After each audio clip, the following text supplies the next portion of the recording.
करांनी विचारलेल्या प्रश्नाला एक सांकेतिक उत्तर राज ठाकरेंकडून आलेलं आहे।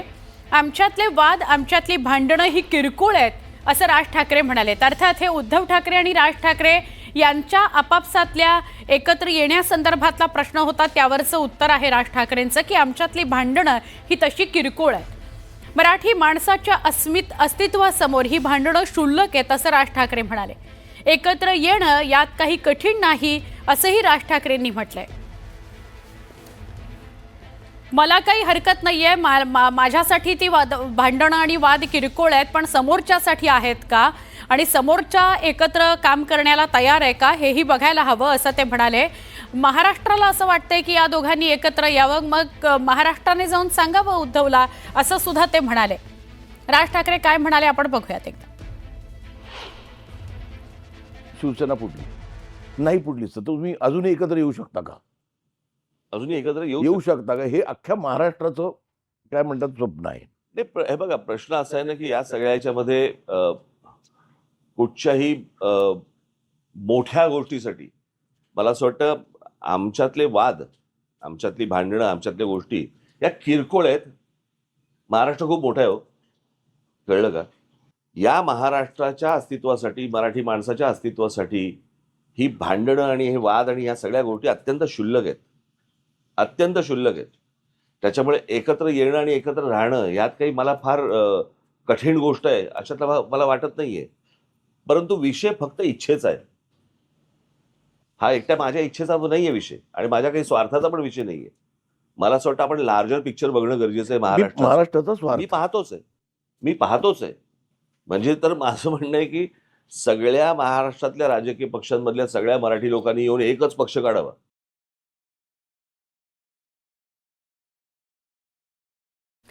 राज ठाकरे यांना प्रश्न विचारला होता महेश मांजरेकरांनी की महाराष्ट्राला असं वाटते की तुम्ही दोघा भावंडांनी एकत्र यावं, तर यावर तुमचं काय म्हणणं आहे? तर ते असं म्हणाले की आमच्यातली त्या मानाने भांडणं किरकोळ आहेत। जर महाराष्ट्राच्या अस्मितेचा आणि हिताचा प्रश्न असेल तर आमच्यातली भांडणं किरकोळ आहेत असं ते म्हणाले। अजून काय म्हणाले, कुठल्या विषयावर बोलले ते बघूयात। पण माझ्या मनामध्ये एकच गोष्ट होती, बाळासाहेब सोडून मी कोणाच्याही हाताखाली काम नाही करणार, कळलं का?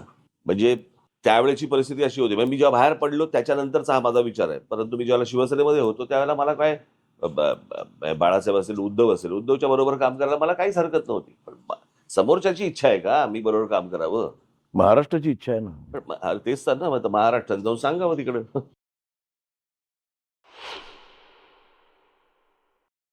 प्रतिनिधी उदय जाधव यांच्याशी बोलूया। उदय, राज ठाकरे मुलाखतीत असं म्हणाले की मी उद्धव ठाकरेंबरोबर काम करायला तयार आहे, पण त्यांची तशी इच्छा आहे का? काय सांगशील, हा एक संकेत आहे? सोन, आपण पाहतोय की मनसे अध्यक्ष राज ठाकरे यांनी जी मुलाखत दिलेली आहे महेश मांजरेकर यांना, त्यामुळे त्यांनी स्पष्टपणे टाळी दिलेली आहे पक्षप्रमुख उद्धव ठाकरे यांना। आता उद्धव ठाकरे यावरती काय निर्णय घेतात ते आता पाहावं लागणार आहे। गेले काही वर्ष आपण सातत्याने पाहतोय, जवळपास 18 वर्ष राज ठाकरे आणि उद्धव ठाकरे हे दोघंही भाऊ महाराष्ट्राच्या हितासाठी एकत्र यावं अशी इच्छा जी आहे सर्वसामान्य शिवसैनिकांनी, मनसैनिकांनी देखील आणि महाराष्ट्रातील अनेक तज्ज्ञांनी जी आहे ती व्यक्त केली होती। मात्र त्याला तितकासा प्रतिसाद किंवा दुजोरा जो आहे तो मिळत नव्हता। आता जेव्हा शिवसेनेचे मुख्य नेते आणि उपमुख्यमंत्री एकनाथ शिंदे यांच्यासोबत चर्चेची एका बाजूला सत्र जे आहे ते सुरू असताना आपण पाहतोय की राज ठाकरे यांचं वक्तव्य जे आहे अतिशय महत्वाचं ठरतं आहे, कारण त्यांच्यासाठी दोन पर्याय जे आहे ते खुले झालेले आहेत। जर का उद्धव ठाकरे यांनी त्यांना टाळी दिली नाही किंवा प्रतिसाद दिला नाही तर मग राज ठाकरे यांच्यासमोरचा जो मार्ग आहे तो खुला राहतो आहे शिवसेना मुख्य नेते एकनाथ शिंदे यांच्यासोबत युती करण्याचा। आधी त्यांनी एक प्रकारे आधीच हात वरती करून टाळी दिलेली आहे की मी पुन्हा तुमच्यासोबत येऊ शकतो। मात्र ही हात वरती केलेला टाळी जो आहे तो उद्धव ठाकरे त्यांना देणार का? हा बरोबर एक प्रकारे उद्धव ठाकरे यांच्या कोर्टामध्ये त्यांनी चेंडू टाकलेला आहे असं म्हणता येईल। स्वतः उद्धव ठाकरे कसं देतात हे पाहावं लागेल आता। नक्की, पण एका बाजूला एवढे वर्ष त्यांच्या दोघांमध्ये असलेला दुरावा, काही विषयांवरून असलेला मनमुटाव आणि दुसरीकडे आता त्यांचा स्वतःचा पक्ष सुद्धा इतक्या वर्षांचा झालाय, जर त्या पार्श्वभूमीवर काय होईल याविषयी मला उदय तुझ्याशी बोलायचंय। पण वैभव नाईक आपल्या सोबत आहेत, तर वैभव नाईकांशी बोलूया। वैभवजी, महेश मांजरेकरांनी राज ठाकरेंची मुलाखत घेतली आणि राज ठाकरे यांना असा प्रश्न विचारला गेला की उद्धव आणि राज एकत्र येतील का महाराष्ट्राकरता, तर राज ठाकरे म्हणालेत की मला यायची इच्छा आहे, एका लार्जर पिक्चरसाठी मी एकत्र येऊ शकतो, पण उद्धव ठाकरे त्याला त्यांची मान्यता असेल का? वैभवजी, तुम्ही कसं बघता याकडे? दोन्ही बाजूंनी याचा विचार व्हावा, मराठी माणसाचे दोन्ही भाऊ एकत्र यावे अशी अपेक्षा सगळ्यांचीच आहे, आमची पण ती आहे, निश्चितपणे हे होईल. हा वैभवजी, पण गेली अनेक वर्ष थोड्याशा कुरबुरी आहेत, नाराजी आहे, असं असताना इतक्या वर्षांनी पुन्हा ही चर्चा जेव्हा सुरू होते तर उद्धवजी त्यावर विचार करतील का? वैभव नाईक आपल्याशी बोलत होते, ते असं म्हणाले की दोन्ही बाजूनी महाराष्ट्राच्या हिताकरता सारासार विचार व्हावा आणि हे दोन्ही भाऊ एकत्र यावेत. उदय, मी जसं म्हणत होते की आधीही नाराजी होतीच इतके वर्ष आणि आता मनसेही इतक्या वर्षांचा पक्ष झालेला आहे, तर हे प्रॅक्टिकली किती शक्य आहे दोन्ही भावांनी एकत्र येणं? खरं तर प्रॅक्टिकली पेक्षा आपण थेरीच्या दृष्टिकोनातून पाहू शकतो, कारण का दोन्ही भाऊ जे आहेत एकमेकांपासून लांब नाहीत, मात्र कौटुंबिक असेल किंवा राजकीय मतभेद असतील त्यामुळे हे दोघं जे आहेत ते वेगवेगळे पक्ष काढून आहेत. काहीसा मनभेद जो आहे तो देखील आहे, मतभेद देखील आहे आणि मनभेद देखील आहे. ह्या दोन्ही गोष्टी ज्या आहेत त्या आता तुटल्या पाहिजे, जुळून आल्या पाहिजेत, तरच दोन्ही बाजूनी युती जी आहे ती होऊ शकते. मात्र ज्या प्रकारे राज ठाकरे यांनी युतीसाठी हात पुढे केलेला आहे, या आधी देखील मनसेचे नेते बाळा नांदगावकर हे विधानसभा निवडणुकीपूर्वीसाठी मातोश्रीवरती गेले होते, मात्र त्यांना पाहिजे तसा प्रतिसाद जो आहे शिवसेनेकडनं त्यावेळेला मिळाला नव्हता. त्यामुळे बाळा नांदगावकर यांना कुठलाही प्रतिसाद न मिळता उदय, क्षमा कर, तुला पुन्हा थांबवते. वैभवजी पुन्हा जोडले गेले. वैभवजी, आपल्याशी संपर्क तुटला होता. वैभवजी, माझा हा प्रश्न होता की उद्धव ठाकरे सकारात्मक या गोष्टीकडे बघतील का? कारण आता इतके वर्ष झाले दोघांमध्ये नाराजी आहे, दोघं भाऊ अगदी कार्यक्रमांमध्ये समोरासमोर दिसले तर एकमेकांशी बोलतात, असं असताना मनजुळणी शक्य आहे का? तर दोन्ही भाऊ हे एकत्र अनेक कार्यक्रमात, आता आपण बघितलं असेल 2 वर्षात अनेक कार्यक्रमाच्या ठिकाणी एकत्र आले आणि निश्चितपणे मराठी माणसांबद्दल आता मुंबईत जी परिस्थिती आहे, मराठी बोलणार नाही, हिंदीच बोललं पाहिजे, कोण हिंदीची पाठशाळा घेतंय आणि अशा पार्श्वभूमीवर आता उद्धव साहेब किंवा राज साहेबांसाठी नाही तर मराठी माणसासाठी या दोन्ही भावांना एकत्र यावं अशी आता सगळ्या मराठी माणसांची अपेक्षा आहे. निश्चितपणे आज उद्धवजींनी ज्या पद्धतीने एकाकी लढतायत संपूर्ण या शक्ती विरोधात, या प्रवृत्ती विरोधात, आणि त्यांना जर राजसाहेबांनी साथ दिली योग्य पद्धतीने तर निश्चितपणे महाराष्ट्रामध्ये एक वेगळा मेसेज जाईल, वेगळा निर्णय येईल अशी आमच्यासारख्या सामान्य शिवसेनेची अपेक्षा आहे. आणि खरं तर दुसरीकडे मात्र आज राज ठाकरेंनी पण भूमिका एकदम ठाम घेतली पाहिजे. बरोबर, पण वैभवजी, आपण लोकसभेमध्ये आणि विधानसभेमध्ये भाषणादरम्यान अनेकदा ऐकले की उद्धव ठाकरे राज ठाकरेंच्या मनसेला बी टीम म्हणतात भाजपचे. असं असताना ते सांगतो की तशा पद्धतीने आता फक्त आहे की एकनाथ शिंदे असून देत, देवेंद्र फडणवीस असून देत, आशिष शेलार असून देत, हे निवडणुका आल्यात की राजसाहेबांशी भेटतात, त्यांची चर्चा करतात, त्यामुळे त्यांच्या कार्यकर्त्यामध्ये जनतेमध्ये सुद्धा संभ्रम निर्माण होतो आणि त्यामुळे त्यांनी पण एक ठाम तरच हा पुढे या ठिकाणी होईल. शेवटी भूमिका असली पाहिजे. बरं वैभवजी, मी विनंती करेन तुम्ही असेच सोबत राहा जरा. यशवंत किल्लेदार सुद्धा जोडले गेलेले आहेत. यशवंतजी, राज ठाकरेंनी थेट संकेत दिलेत की मी तयार आहे, पण उद्धव ठाकरे तयार आहेत का एकत्र येऊन काम करण्याकरता? काय सांगाल? म्हणजे विषय कसा आहे तो एकच वाक्य, म्हणजे आपण पूर्ण पॅरेग्राफ मधलं एक वाक्य फक्त बोल्ड करून त्याच्यावर चर्चा करतोय. संपूर्ण पॅरेग्राफ जर त्यांचा पाहिला, वाचला किंवा ऐकला तर त्याच्यात असं म्हटलंय की ते महाराष्ट्राच्या हितासाठी किंवा मराठी भाषेच्या हितासाठी आपली ही भांडणं वगैरे फार क्षुल्लक आहेत. महाराष्ट्रासाठी एकत्र सर्वच पक्ष, मराठी पक्षांनी एकत्र येऊन महाराष्ट्रासाठी आणि मराठीसाठी लढलं पाहिजे, एकत्र येऊन भांडलं पाहिजे. एकमेकांमध्ये भांडण्यापेक्षा मराठीसाठी एकत्र येऊन भांडलं पाहिजे आणि त्यासाठी आम्ही उद्धवजींबरोबर यायला तयार आहोत. तर उद्धवजी तयार आहेत का हे लोकांनी जाऊन त्यांना विचारावं, असं पूर्ण असं त्यांचा एकंदर सारांश सांगतोय मी त्यांच्या वक्तव्याचा. ह्याच्यामध्ये तुम्ही राजकीय अँगलने न पाहता एक महाराष्ट्राचा हिताचा आणि मराठी भाषेच्या हिताचा अँगल लावून जर आपण त्याला पाहिलं तर बरं होईल. कारण नाही पण दोन्ही उद्धवजींना भाऊ या अगोदर- एकत्र ऐका, येण्याच्या उद्धवजींना- दृष्टीने राज सुना, ठाकरेंनी ऐका ते पुढचं मी बोलतोय. उद्धवजींना यापूर्वी महाराष्ट्र नवनिर्माण सेनेच्या माध्यमातून आमचे नांदगावकर साहेब आहेत किंवा स्वतः साहेब आहेत यांच्या माध्यमातून 2दा प्रस्ताव दिला होता. हम्म, पण त्या प्रस्तावाला त्यांनी जुमानलं नाही, बरोबर. डिप्लोमॅटिकली टाळलं. हो, म्हणजे त्यांची जर इच्छा नसेल तर किती वेळा आम्ही हात द्यायचा, समोरून टाळी तर द्यायला हवी ना त्यांनी. हम्म, हम्म. जर ते टाळी देण्याला इच्छुक नसतील किंवा तयार नसतील तर लोकांनी जाऊन त्यांना सांगावं, विचारावं की बाबा तुम्ही तयार आहात का म्हणून. पण मग शेवटचा प्रश्न यशवंतजी, पण शेवटी- ही टाळी होती का शेवटी राज कसं आहे? ठाकरेंकडनं? पुन्हा एकदा टाळी ह्यापूर्वी 2दा दिलेली आहे. नंतर राज ठाकरे साहेबांनी एकदा एका भाषणामध्ये सांगितलं आम्ही किती वेळा टाळ्या द्यायच्या, आता टाळ्या देणं आम्ही बंद करू, समोरून येऊ दे टाळी, आम्ही टाळी द्यायला तयार. त्याच पद्धतीचं वक्तव्य आता त्यांनी केलेलं आहे. बर यशवंतजी धन्यवाद. समोरच्याने आपण तयारी दाखवायला हवी. होय, समोरच्याने तयारी होय. दाखवायला हवी. नक्की धन्यवाद. आपण बोललात न्यूज 18 लोकमतशी त्याबद्दल. भाजपचे नेते राम कदम आपल्यासोबत जोडले गेलेले आहेत. रामजी, तुम्ही पाहिलं असेल राज ठाकरे काय म्हणाले ते. राज ठाकरे असं म्हणाले की जर मोठ्या पर्स्पेक्टिव्हने बघायचं झालं तर त्या मनाने म्हणजे महाराष्ट्राच्या हिताकरता आमच्या दोघांमधली भांडणं क्षुल्लक आहेत, पण याकडे राज ठाकरेंनी उद्धव ठाकरेंकडे दिलेली ही टाळी आहे एकत्र येण्याकरता, असं म्हणायचं का? आता भारतीय जनता पार्टी पक्ष म्हणून प्रतिक्रिया देत असताना हं, ते दोन्ही पक्ष स्वतंत्र पक्ष आहेत, हं, त्यांचे आपले स्वतंत्र विचार आहेत आणि भविष्यातली कशी वाटचाल करायची हा त्यांचा व्यक्तिगत सवाल आहे. तर त्याच्यामुळे कोणी कोणाला टाळी द्यायची आणि कोणी कोणाची टाळी घ्यायची आणि कोणी नाही घ्यायची हा पूर्णपणे त्यांचा स्वतःचा तो प्रेरोगेटिव्ह आहे. त्यात आम्ही वक्तव्य करणं योग्य ठरणार नाही. पण एक राजकीय विश्लेषण पाहता हो, हं. गेल्या 19 वर्षात जे झालं नाही ते अचानकपणे आज होईल असं एक राजकीय विश्लेषण या अर्थानं एकंदरीत प्रकाराकडे पाहिल्यावर आपल्याला सांगता येईल.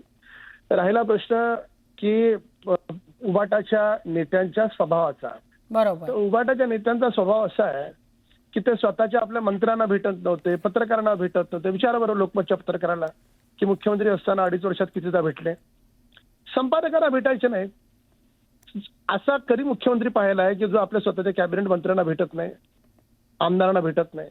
तर त्याच्यामुळे लोकांना, कार्यकर्त्यांना न भेटणं हा त्यांचा स्वभाव होता. निर्णय न घेणं हा त्यांचा निर्णय होता. तर अशा व्यक्तिविशेष सोबत मनसेचे नेते भविष्यात पुढे गेले न गेले मुळात जातील का हा प्रश्न नाही आहे. आणि गेले तर व्यासपीठांवरून पटेल का? बी हा टीम देखील- म्हणायचं, भाजपची बी टीम म्हणायचं. एका बाजूला राज ठाकरेंची मुलाखत आपण बघतोय. राज ठाकरे महेश मांजरेकरांशी बोलताना काय म्हणाले, दुसरीकडनं मुंबईत उद्धव ठाकरे आता थेट आपल्याला दिसतात आणि सुधीरभाऊ मुनगंटीवार आपल्यासोबत जोडले गेलेले आहेत. सुधीरजी, सगळ्यात आधी राज ठाकरे काय म्हणाले ते आपण ऐकूया आणि मग तुमच्याशी संवादाकडे वळते. शिवसेना फुटली नाही, पुढलीच तर तुम्ही अजूनही एकत्र येऊ शकता का? अजूनही एकत्र येऊ शकता का? हे अख्ख्या महाराष्ट्राचं काय म्हणतात स्वप्न आहे. नाही, हे बघा प्रश्न असा आहे ना की या सगळ्या ह्याच्यामध्ये कुठच्याही मोठ्या गोष्टीसाठी मला असं वाटतं आमच्यातले वाद, आमच्यातली भांडणं, आमच्यातल्या गोष्टी या किरकोळ आहेत.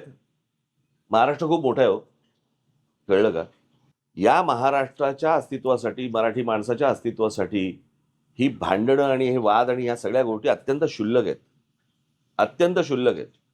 त्याच्यामुळे एकत्र येणं आणि एकत्र राहणं यात काही मला फार कठीण गोष्ट आहे अशातला मला वाटत नाहीये. परंतु विषय फक्त इच्छेचा आहे. हा एकट्या माझ्या इच्छेचा नाहीये विषय आणि माझ्या काही स्वार्थाचा पण विषय नाहीये. मला असं वाटतं आपण लार्जर पिक्चर बघणं गरजेचं आहे. महाराष्ट्राचा स्वार्थ मी पाहतोच आहे. म्हणजे तर माझं म्हणणं आहे की सगळ्या महाराष्ट्रातल्या राजकीय पक्षांमधल्या सगळ्या मराठी लोकांनी येऊन एकच पक्ष काढावा. भाजपचे ज्येष्ठ नेते आणि माजी मंत्री सुधीर मुनगंटीवार आपल्यासोबत आहेत. सुधीरजी, तुम्ही या वक्तव्याकडे कसं बघता? असं वाटतं की हा प्रस्ताव आहे राज ठाकरेंकडून उद्धव ठाकरेंना? नाही, मी प्रस्ताव आहे या दृष्टीने बघत नाही. प्रश्नाचं उत्तर त्यांनी दिलं आहे आणि प्रश्नाच्या उत्तरामध्ये नाही म्हणण्याच्या ऐवजी असा प्रश्नचिन्ह निर्माण करून जर उत्तर हे उद्धवजींवर सोडवलं तर उद्या याचं पातक राज ठाकरे साहेबांना कधीच लागणार नाही. शेवटी काही लोक महाराष्ट्रात असेही आहे, महाराष्ट्रात आणि विशेष करून मुंबईत, की ज्यांना वाटतं की या दोन भावांनी एकत्र यावं आणि दोन भावांनी एकत्र येऊन मुंबईमध्ये मराठी भाषिकांसाठी काम करावं असं वाटणाऱ्यांच्या मनामध्ये राज ठाकरे साहेबांच्या संदर्भामध्ये असा कधीही विचार येऊ नये की सत्तेसाठी हे उद्धवजींसोबत येत नाही. राज ठाकरे साहेबांनी अतिशय योग्य उत्तर दिलं आहे. ते मनाचे मोठे आहे. आता निर्णय उद्धवराव बाळासाहेब ठाकरेंना करायचा आहे की त्यांना सख्खा चुलत भाऊ आणि माझ्या माहितीप्रमाणे सख्खा मावस भाऊ अशा दोन्ही नात्याचं योग्य समर्पकपणे उत्तर देऊन हे नातं पुढे न्यायचं आहे का महाराष्ट्रासाठी, हा विचार करायचा आहे. प्रश्न राहिला भारतीय जनता पार्टीचा. भारतीय जनता पार्टी ही कार्यकर्त्यांची पार्टी आहे. 1.5 कोटी सदस्य हे भारतीय जनता पार्टीचे महाराष्ट्रात जागे आहेत आणि म्हणून आमच्या सोबत येणार की नाही हा आमच्यासाठी महत्वाचा मुद्दाच नाही. आम्ही जनतेच्या सोबत आहे, जनता आमच्या सोबत आहे. आम्ही असेच पुढे जाऊ आणि जनतेची सेवा करू, मराठी भाषिकांचीही सेवा करू. हो, पण सुधीर भाऊ, एका बाजूला नक्की धन्यवाद सुधीर भाऊ, आपण सविस्तर बोललात त्याबद्दल. आणि मग एवढे अडथळे, मग जर असं करायचं तर माणूस प्रत्येक वेळेस एखादं सकारात्मक पाऊल टाकण्याचा प्रयत्न करतो, परंतु इथं सकारात्मक पाऊल आम्हाला तरी कुठे दिसलेलं नाही आतापर्यंत. मुंबई महापालिकेच्या निवडणुकीच्या निमित्तानं एक नवीन खेळी असं तुम्हाला वाटतं? पण महापालिका कधी होईल न होईल माहिती नाही, कारण आता कोर्टामध्ये अजून सगळ्या गोष्टी आहे आणि या सगळ्या चर्चा मी पुन्हा पुन्हा सांगतो की वारंवार होत असतात, निवडणुकीच्या तोंडावर जास्त होत असतात. आता पुन्हा त्या चर्चेला तोंड फुटलेलं एवढंच मी म्हणतो. राज ठाकरे एकनाथ शिंदेना भेटले, आता त्यांनी प्रसार माध्यमातून का होईना उद्धव ठाकरेंना पुन्हा साथ घातली. अशा राजकीय चर्चा आहे की राज ठाकरेंनी एक भूमिका घेतलेली की राज्यातल्या विषयासाठी सर्व मराठी पक्ष, मराठी नेते एकत्रित आणण्याचा त्यांचा हा प्रयत्न आहे. तो प्रयत्न असेल तर तुम्ही त्याचं स्वागत करणार का राज्याच्या हितासाठी? राज्याच्या हितासाठी केलं पाहिजे, पण भारतीय जनता पार्टीच्या हितासाठी एखादं पाऊल उचलत असेल तर त्याला विरोध पण केला पाहिजे. आता तुम्ही बोलताना असं म्हटलं की पाऊल उचलले करणार का? किंवा अजित पवार असं म्हणाले की हिंदी भाषा शिकायला मुलांना काय अडचण आहे, राज ठाकरेंचं म्हणणं ऐकून घेतलं जात नाही म्हणून राज ठाकरेंची खतखत या अशा वक्तव्याच्या निमित्तानं बाहेर पडते असं म्हणायचं?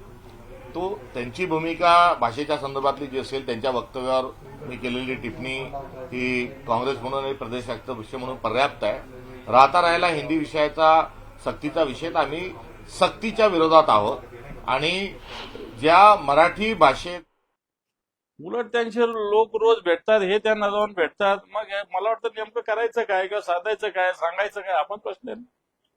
राज ठाकरे असा प्रस्ताव यापूर्वी उद्धव ठाकरे दिला होता, आता हे दिलाय, परंतु उद्धव ठाकरेचा युगमध्ये त्यामुळे एकत्र असं कोण म्हटलं? त्याचा काय संबंध या विषयाशी? उद्धवजी राज साहेबांच्या याच्यात संजय शिरसाटाचा संबंध काय या विषयाशी? उत्तर आहे माझं याच. आता ठीक आहे, त्याचा संबंध काय होता याच्यात? ठीक आहे, राज साहेबांच्या सोड हा बस झालं. पाणी टंचाईबद्दल बरेच ओरड सुरू आहे. यवतमाळमध्ये 12 वर्षाच्या मुलीचा जीव गेला पाण्यासाठी. राज्यभरात लोक वर्णन करत आहे, मात्र सरकार त्याकडे लक्ष देत नाही असा आरोप. आता काल संभाजीनगरात महाराणा प्रतापांच्या पुतळ्याचं अनावरण झालं. मुख्यमंत्री तर आले होते, मंत्री होते 2-4. वेगवेगळ्या नेत्यांच्या प्रतिक्रिया येत आहेत. काही प्रतिक्रिया या आपल्याला दूरध्वनीवरून मिळत आहेत, तर काहींच्या थेट प्रतिक्रिया येत आहेत. तर अंबादास दानवेंनी सुद्धा यावर प्रतिक्रिया दिली आहे की त्यांची जी भाजपशी जवळीक आहे किंवा ते भाजपसाठी जे काम करतात ते काही आम्हाला मान्य नाही आहे, अशा स्वरूपाची त्यांची प्रतिक्रिया होती. आणि आपण बघतोय की सुधीरभाऊ मुनगंटीवार, राम कदम, यशवंत किल्लेदार यांच्यासुद्धा प्रतिक्रिया आपण ऐकल्या. राज ठाकरेंची महेश मांजरेकरांनी मुलाखत घेतली होती आणि या मुलाखतीमध्ये राज ठाकरे असं म्हणाले की बिगर पर्स्पेक्टिव्हसाठी, एका मोठ्या उद्देशाकरता, च्या हिताकरता, महाराष्ट्राच्या अस्मितेकरता जर आम्हाला एकत्र येण्याची गरज असेल तर त्या अनुषंगानं आमच्या दोघांमधले जे वाद आहेत, मतभेद आहेत, ते किरकोळ आहेत आणि त्यामुळे मी